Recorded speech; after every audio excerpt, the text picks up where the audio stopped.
Good times, bad times. I was just rocking out in the car with Led Zeppelin. Are hydrating serums really necessary for those in their 50s and above?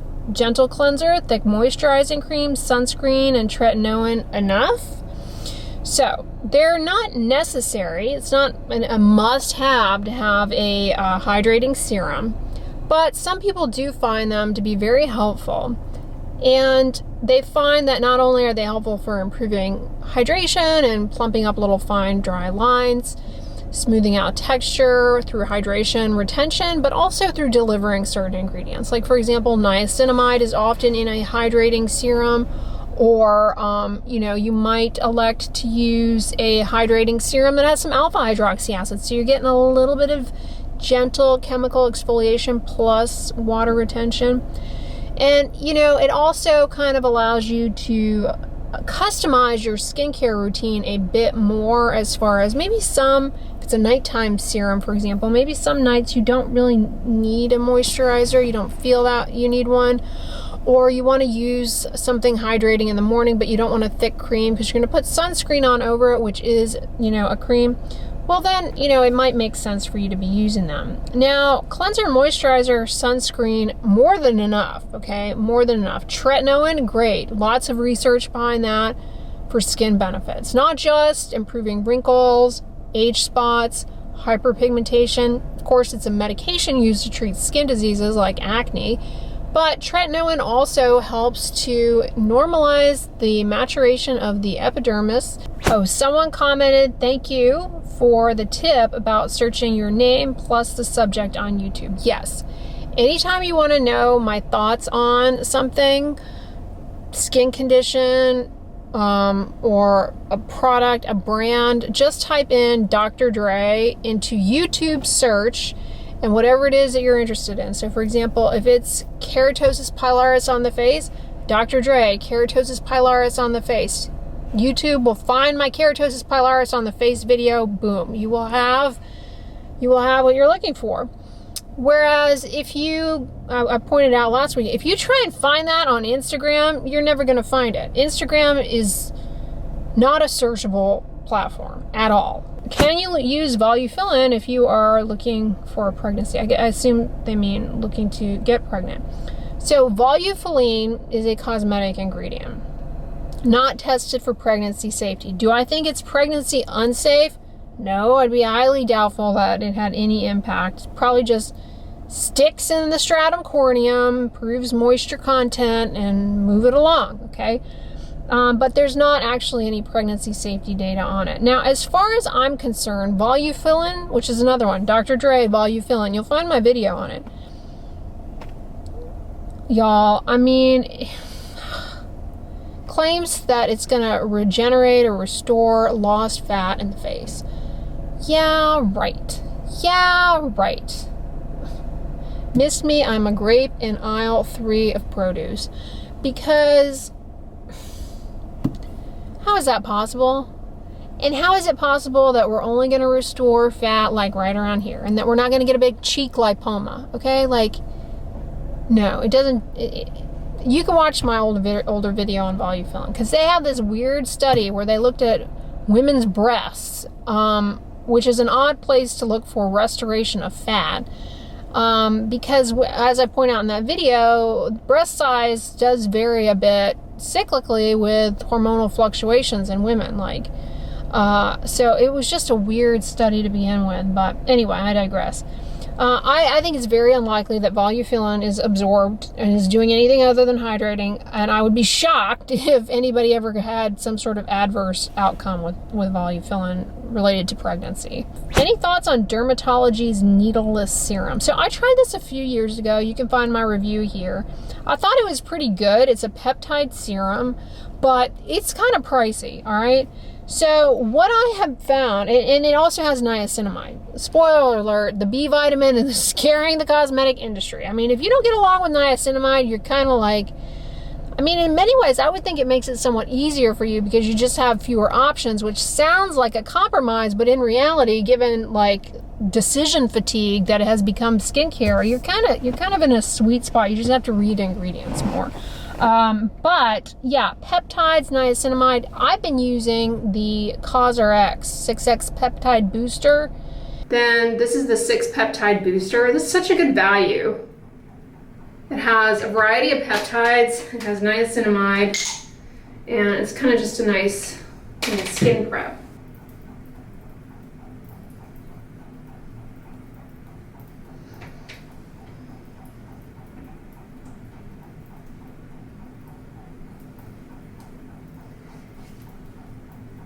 It's good for evening out skin tone, brightening the skin. It helps cut down on inflammation. Yeah, I started using this like a couple of years ago at this point, and it lasts forever because you get 150 mLs in this bottle and you don't need very much. You can use it on your body too, like on your arms. It's just kind of nice to like perk up the skin a bit. And so I just find that to be a better value. But what these offer, both that and the needleless one from Dermatology, peptides, which, you know, some peptides have data for use like around the eyes for diminishing crow's feet. Some also appear to be very helpful in calming down inflammation. Some are suggested to be beneficial for wound healing. At any rate, you do get an improvement in water retention in the outermost layers of the skin, which has the outcomes of improving little fine lines. And then you have the niacinamide in there, right? Doing better moisture retention by better barrier function. It also wards off inflammation, oxidative stress, and it helps to put the brakes on transfer of pigment from melanocytes to surrounding skin keratinocytes. So you end up with improvement in discoloration and evening out of skin tone, if you will. And it has this anti-redness property. Plus, it's good for skin yellowing. So if you tolerate it, you know, it's like really quite a good ingredient. So both of those products I found, boom, bam, thank you, ma'am. They perform, but one is significantly less than the other. But yeah, if you were gifted or you bought the Dermatology one, I'd say thumbs up. Yeah, use it. It's good if you tolerate it. I had no problem with it. Thoughts on the best daily moisturizer for rosacea? Okay, I'm glad that someone asked this because it triggered me to go looking for something that I haven't looked at in a long time, and I was pleasantly surprised. So, key ingredients that you might want to look for in a moisturizer with for rosacea are, first of all, pay attention to the texture, because some people with rosacea, they find that heavy creams, because they slow down the evaporation of sweat, they can precipitate redness and flushing. So stick to something more lightweight. You might want to look for a gel cream, for example. And then the workhorse of the skincare industry, but niacinamide can be very helpful for the redness of rosacea and for improving the moisture barrier, which is an issue with rosacea, hence the heightened sensitivity is exacerbated by that. Then you also have licorice root, which is anti-inflammatory and good for redness. Frequently listed as like glycyrrhizate, okay, on the ingredient list. Now, there are a ton of Korean moisturizers. I don't have time in today's video to list every single one. I'd be here for the next 7 years that have these ingredients, are fragrance-free, really good options. A lot of different textures, you know. It's kind of a choose-your-own adventure, figure out what works well for you. But a product that is not a Korean skincare product, but one that I always recommend because it's really good and a great texture, is the ProCure Rosacare. Very lightweight, and guess what? When I went searching, not the serum, okay? The serum's okay, but it's the hydrogel. $6.70. So that's pretty good. That's pretty good these days, for sure. And the nice thing about it is it's green, and that kind of lessens the appearance of redness as well. Is it worth it to find a 15% azelaic acid cosmetic from overseas, or can people in the United States get away with a 10% strength? So to clarify, 15% azelaic acid is a medication. It's not a cosmetic, and it's sold as an over-the-counter medication in many countries outside of the US. I wish we could get it approved for over-the-counter use here. It's dumb that we don't. Okay, because azelaic acid can be beneficial for a variety of skin conditions at the prescription strength. Melasma, hyperpigmentation, rosacea, and acne. It's pregnancy safe. It's generally well tolerated. Like, it's pretty hard to run into serious issues with topical azelaic acid. So I just don't see why we can't get that over the counter. Like, I don't feel like you should need physician oversight for using azelaic acid. I feel like it is very, very general consumer friendly ingredient, that it could be an over-the-counter medication, right? So here's the thing, 15% is what is a medication, right? So when it comes to treating a skin disease like rosacea or melasma or acne, then yeah, you want to get that 15%. Now, presumably you are being told to use those medications for a skin disease because you're seeing a healthcare provider and they're writing a prescription for you, and so there's that. But it is available over the counter in other countries and probably, often going to be less expensive if you happen to be there. Sourcing it from other countries, that is a different thing price-wise, okay? But for the purposes of cosmetic benefits of using azelaic acid, because it is helpful for redness, it's helpful for uneven skin tone, it's mildly exfoliating, it has anti-inflammatory benefits, like as just a cosmetic ingredient, it can do some good. At the 10% strength is what you can buy without a prescription, because it's not an over-the-counter medication when we're talking the 10% strength. Then I think, you're fine to just stick with what is available in cosmetics, because you're not looking to treat a disease or a skin condition. You're just looking for the cosmetic benefits. I think the weaker strength is more than reasonable to go with there. What are some breastfeeding safe ingredients to treat red stretch marks? There's really not anything that's breastfeeding unsafe as far as a topic. The ingredients that show promise for improving the appearance of stretch marks, especially when executed and applied in the early stages of their formation, ideally when they are red, not once they have become white, are going to be centella, retinol, and hyaluronic acid. And all of those are more than safe in breastfeeding. Of those three, as far as during pregnancy, retinol is not recommended due to theoretical concerns around it. And theoretical is a big word there, because it really is still seems very unlikely that topical retinol in pregnancy is likely to lead to harm, but nobody wants to really push to test that out. So yeah, the thing about stretch marks is it's like you either make them or you don't, and there aren't a lot of topicals that are really reliable for changing the trajectory of that. Retinol makes more sense because you potentially are improving dermal thickness at that point, which may have an impact on the shearing of the deeper layers, the stretch force, and may make the deeper layers more resilient. But long story short, all of the bio oil and different oils, cocoa butter, whatever, good to moisturize the skin when you're going through those changes, but aside from the moisturizing the skin, it's do they really do much other than that? How long does it take for fungus to turn the toenail yellow? So white or yellow nail discoloration can actually appear pretty early on, relatively speaking, within roughly 4 to 6 weeks. It's not as though the fungus lands in the nail and boom, all of a sudden the nail looks different. It kind of, it's got to get comfortable and take over, and nail growth is slow. One thing about toenail fungus, though, that makes treating it even more frustrating and prolonged is that it slows down the rate of nail growth. So it takes even, the medication's got to get in there, whether it be topical, which is challenging, or oral to treat toenail fungus. It's got to get down in there. And because the nail is now growing a lot more slowly, well, it takes longer for it to creep along and treat the infection. But yeah, that's actually a pretty early warning sign. But toenail fungus, man, let me tell you, it can take on many different appearances. But check out my video on some natural home remedies for toenail fungus. Not established cures or anything, but we're talking little quick remedies. Well, not even quick, because they do take a bit of time on your part. Remedies that you can do with simple things at home, like Listerine and Vicks Vapo Rub. But yeah, all I'd say when it comes to treating toenail fungus, yeah, patience. What can you put on an itchy back? This is an important question, because a lot of people will develop upper back itch related to the nerves that course through the skin. They come out of come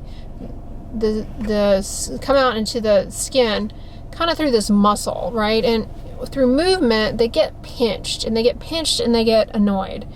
And so they release little itch signals, and you get this persistent upper back itch. It's called notalgia paresthetica. And the unfortunate thing is that, it leads people to seek methods to scratch. Scratching is the most maladaptive behavior that we were evolved, you know, or whatever, to have, because it just does not ever do anything beneficial other than disrupt the barrier, rev up the inflammatory mediators and neurocutaneous mediators of itch, and, you know, potentially introduce microbes. And then as you scratch, the other problem that you run into on the upper back is the skin thickening known as amyloidosis. And so, you know, then it becomes very stubborn. But an ingredient that can be great for that is actually pramoxine. It's a topical anesthetic that is great for itch. CeraVe makes an itch relief cream with pramoxine and a lotion. Also, Sarna lotion has pramoxine. Menthol is also really good. And then when we're talking about that intense itchy back, because it's, you know, the little nerves are all revved up, another one that's really good is capsaicin, if you can hack it. Capsaicin burns, right? It's a topical pain reliever, but it just like releases a bunch of little neurotransmitters and whatnot, and kind of just like stuns everything. And so it's like, oh, forgot I even had itch there, because now my back is just kind of burning and feels warm. But yeah, capsaicin Aspercreme can actually be great for upper back itch as well. Okay, and then the other one I wanted to address, because you guys are overheating there, clascoterone or topical spironolactone for hormonal acne. So this is interesting because in the boom of all of these direct-to-consumer acne treatment platforms, if you will, they also have them for like melasma and for anti-aging, and, you know, they're giving out prescriptions for topical estrogens. I find they dip their toes into a lot more unsubstantiated waters, and topical spironolactone is one such ingredient, because topical spironolactone, it shows promise for acne. Like there are studies that show obvious benefit with topical spironolactone, but we don't have large clinical trials on topical spironolactone. It's not an FDA-approved acne medication topically. We use oral spironolactone off-label. It's great for acne in women, but the topical stuff is just not well researched in acne. So in contrast, we have clascoterone, or otherwise known by the brand name Winlevi, and that is FDA approved. We do have the large clinical trials to support its use, so that's a lot more evidence-based of a therapy for addressing the hormonal aspect of acne. Any products that will actually help with dry skin and scalp caused by hard, highly mineralized water. This is one that, you know, hard water can take a toll on the skin barrier, especially of people who have atopic dermatitis, and that includes the scalp. But the question becomes how to address the hard water, or does addressing the hard water make a difference? Long story short, it doesn't. So in order to address the hard water, you have to get a whole home water softening system, right? You can't just, you know, they sell these shower head filters that they claim to have all these skin benefits. Those don't do anything for hard water. They don't soften the water. So it's like, I don't know what they're filtering out. That doesn't make a difference, okay? But that being said, even whole home water softening systems, the studies specifically looking at hard water and atopic dermatitis show that doing all that, softening the water in your home, still doesn't seem to make a difference for the eczema. But more hard water does lead to more stubborn eczemas. So what you need to do, though, if you're experiencing dryness, irritation of the scalp, the body related to hard mineral water, you have to be real strategic with your bathing practices. And it's the boring stuff, but it's important here especially. And that is, keep the showers short. Only, you know, try and limit them to no more than 10 minutes. Don't bathe in really hot water, because those two forces together, they're going to like really drive that soap scum film that disrupts the barrier. And then you want to make sure that you rinse all of the shampoo out of your scalp. So make sure when you pour the shampoo in your hand and massage into the scalp, you're not using a ton, because some of it'll, you know, kind of stay up there. Also, it might get trapped around your ears and irritate the stink out of them. So make sure you're rinsing that all out. And when you use body wash, don't use a ton either. You know, you don't need that much body wash to get a lather to distribute all over.